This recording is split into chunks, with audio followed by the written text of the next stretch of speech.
5 recomendações de peças de teatro para você ler em um dia, até chegar na minha favorita. Em quinto lugar, As Bruxas de Salem, do Arthur Miller. Essa peça conta a história do julgamento das Bruxas de Salem em 1690, e na verdade é uma alegoria da sociedade daquela época e da caça às bruxas e aos comunistas do período macartista. A ambientação é aquela típica do período de Halloween e a metáfora continua muito pertinente na sociedade atual, principalmente nesse contexto de pós-verdade em que primeiro a gente condena uma pessoa e depois a gente vai ver se realmente é verdade aquilo ali que estão falando dela ou não. 4. Édipo Rei, do Sófocles. Esse é um clássico e dificilmente alguém nunca ouviu essa história de como o destino pode ser extremamente cruel. Mas o que tem de atemporal nessa história é a dúvida que ela deixa de que será que somos realmente livres? Porque o interessante de Édipo Rei é isso, não importa o quanto ele lute contra a profecia, ela acaba se realizando de qualquer jeito. 3. Sonho de uma Noite de Verão, do Shakespeare. Pra mim, essa é uma das peças mais divertidas e lúdicas do Shakespeare,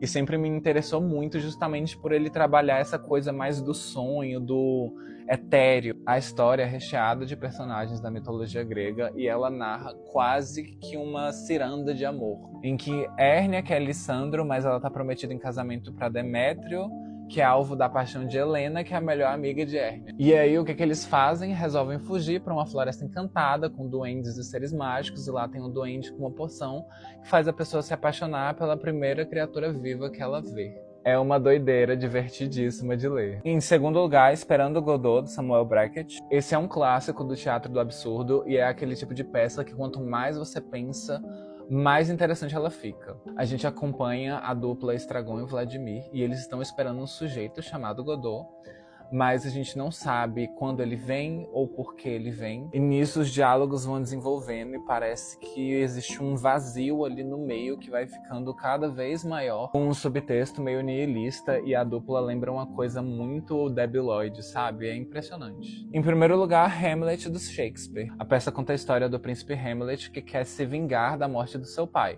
Ele foi envenenado pelo seu tio, que em seguida casou com a rainha e virou rei. Ou seja, é uma história de vingança, mas o especial dela tá na forma como se desenvolve o psicológico ali do Hamlet. A loucura dele vai tomando forma e vai escalando num ponto em que ele começa a enxergar até o fantasma do pai dele clamando por vingança, clamando por sangue. E de certa forma é uma história que fala muito sobre a volatilidade da vida e sobre os efeitos que as mortes têm naqueles que continuaram vivos. Ele fala um pouco desse luto destrutivo, só que é de uma forma tão universal que você entende por que essa história é uma das mais famosas da literatura ocidental.